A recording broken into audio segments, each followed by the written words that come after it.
আপনি খুব ভালো করে খেয়াল করে দেখবেন, একটি সমাজ, সংস্কৃতি ও দেশ কাঠামোতে যে মানুষগুলো বাস করে, সেই মানুষগুলো ওই সমাজ, সংস্কৃতি, দেশের আচার আচরণ, নীতি নৈতিকতা সহ যা কিছু আছে তার দ্বারাই প্রভাবিত।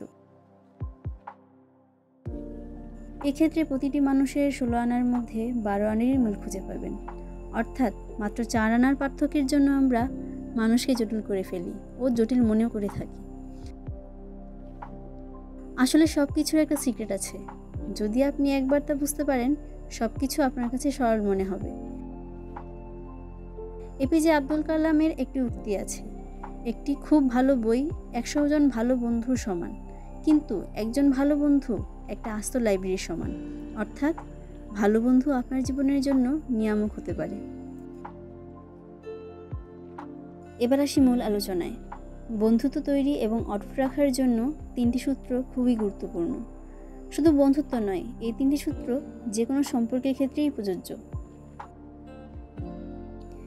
বন্ধুত্বের সূত্র 3টি হচ্ছে গ্রহণ, সমর্থন ও প্রশংসা।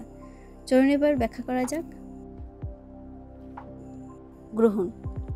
আপনার চারপাশে এমন লোক দেখবেন যে খুব ভদ্র, মিষ্টভাষী ও জ্ঞানী, কিন্তু আপনি তার সাথে বন্ধুত্ব করতে আগ্রহী নন। আবার এমন একজন আপনার বন্ধু যার মধ্যে অনেক দোষ ত্রুটি আছে।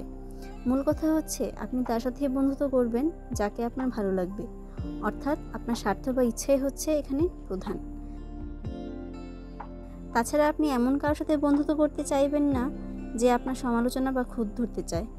প্রত্যেক মানুষই চায় সে যেমন, তাকে মানুষ সেভাবেই গ্রহণ করুক। এখন আপনি যদি কারো সমালোচনা করেন যে তোমার ওইটা ভালো না, তোমার এইটা ভালো না, তোমার ওই বক্তব্যটি সঠিক হয়নি, এই ভাবনা তোমার ঠিক না, তখন ওই ব্যক্তিটি তার অস্তিত্বের সংকটে পড়ে যায়। কোনো মানুষই চায় না তার অস্তিত্ব সংকটে পড়ুক। সবাই সবার অস্তিত্ব টিকিয়ে রাখার জন্য সর্বদা মরিয়া থাকে। এমত অবস্থায় যখন কোনো ব্যক্তির অস্তিত্ব সংকটে পড়ে, সে ভাবে আমার এতদিনে লালন করা চিন্তা ভাবনা, কাজকর্ম সবই কি বৃথা? তখন সে সেগুলোকে টিকিয়ে রাখার জন্য আরও কট্টর হয়। সে পরিশুদ্ধ হবে তো দূরে থাক, তার ভুলগুলোকে সে আরও আঁকড়ে ধরে।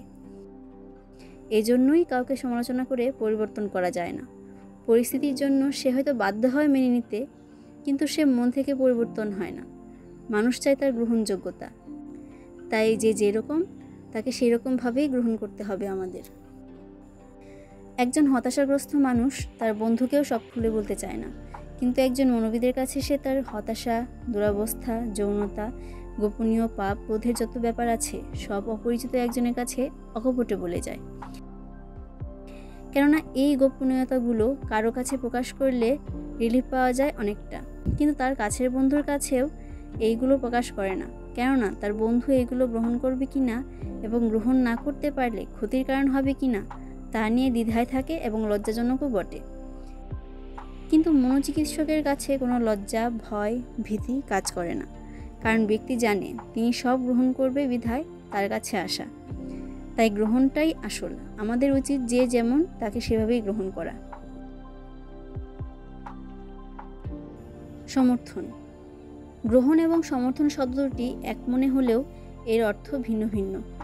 যেমন গ্রহণ অর্থ আমি মেনে নিলাম, আর সমর্থন অর্থ আমি তোমাকে পছন্দ করলাম। প্রত্যেক মানুষই চায় সমর্থন পেতে। তার চিন্তা, ভাবনা, কাজ, কর্মের সমর্থন সবাই চায়। এখন প্রশ্ন হচ্ছে, তার মন্দ চিন্তাগুলোকেও কি সমর্থন দেব? উত্তর হচ্ছে না। বন্ধু হিসেবে আমরা বন্ধুকে পরিবর্তন করব, এটাই স্বাভাবিক। কিন্তু এর মানে এই নয় যে তোমাকে এটা করতে হবে, ওটা করতে হবে, এভাবে চলতে হবে ইত্যাদি। অর্থাৎ আপনি যদি তাকে শর্ত দেন তবে সে বন্ধুতে ওই ব্যক্তি আগ্রহী হবে না। কেউ আপনার সাথে এমন করলেও আপনি তার সঙ্গ চাইবেন না। কিন্তু আপনি যদি তাকে সমর্থন দেন, সেই সমর্থন আপনার থেকে পাওয়ার মধ্য দিয়ে সে আপনার দ্বারা প্রভাবিত হতে থাকবে। যখন আপনি তাকে প্রভাবিত করতে পারবেন, তখন সেও আপনার চিন্তা, চেতনা, কাজকে সমর্থন দেবে। তখন সে আপনার বোধগুলোর অধিকাংশকেই নিজের উপলব্ধি করতে পারবে। সে তখন আর নিজেকে পরিশুদ্ধ করার ক্ষেত্রে নিজের অস্তিত্ব সংকটাপন্ন হবে না। ধীরে ধীরে সে পরিশুদ্ধ হয়ে উঠবে। আপনি যদি কোনো মানুষের সামনে হিটলারের মতো প্রবল আস্থা আর লালনের মতো ভালোবাসা নিয়ে দাঁড়ান, সেই মানুষটি একদিন আর আপনাকে উপেক্ষা করতে পারবে না। প্রশংসা। প্রত্যেক মানুষ প্রশংসা পেতে চায়, তাই আপনিও মানুষকে প্রশংসা করুন। তবে আপনি তাকে এমনভাবে প্রশংসা করবেন না যেন তা চাটুকারিতার সামিল হয়। যে যতটুকুর প্রাপ্যতা রাখে ততটুকুই করুন, আবার যে যেটা পেয়ে অভ্যস্ত তাকে সেটা বলবেন না। যেমন একজন রাজনীতিবিদকে যদি আপনি বলেন আপনি ভালো রাজনীতি বোঝেন, এটা তাকে প্রশংসিত বোধ দেবে না। তেমনি গায়ককে বলতে পারেন না যে সে ভালো গান গায়। হ্যাঁ, রাজনীতিবিদকে বলতে পারেন তার ওই কৌশলটা ভালো ছিল। তেমনি গায়ককে বলতে পারেন আপনার ঝাঁকড়া বা লম্বা চুল আমার ভালো লাগে।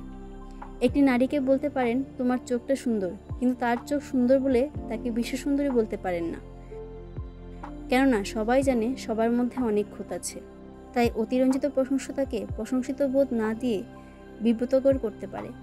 আপনি যদি কাউকে প্রশংসা করেন, দেখবেন তার থেকেও আপনি প্রশংসিত হবেন। এই গ্রহণ, সমর্থন এবং প্রশংসা পারে একটি বন্ধুত্বকে অন্য এক সীমায় নিয়ে যেতে। তবে একটি ছেলে এবং একটি মেয়ের বন্ধুত্ব নিয়ে আরেকটা সিক্রেট আছে। ছেলে এবং মেয়ে কখনো বন্ধু হতে পারে না। একটি ছেলে এবং একটি মেয়ে তখনই বন্ধু হবে যখন তারা তাদের মনোভাবনাতে সমলিঙ্গে পৌঁছতে পারবে, অথবা লিঙ্গের ধারণাকে ভুলে যেতে হবে। তবেই একটি ছেলে এবং মেয়ের বন্ধুত্ব আয়নার মতো পরিষ্কার এবং স্বচ্ছ হবে। আজ এতটুকুই থাক। এরকম আরও আলোচনা পেতে এখনই সাবস্ক্রাইব করে রাখুন এই চ্যানেলকে। সবাইকে ধন্যবাদ, ভালো থাকবেন।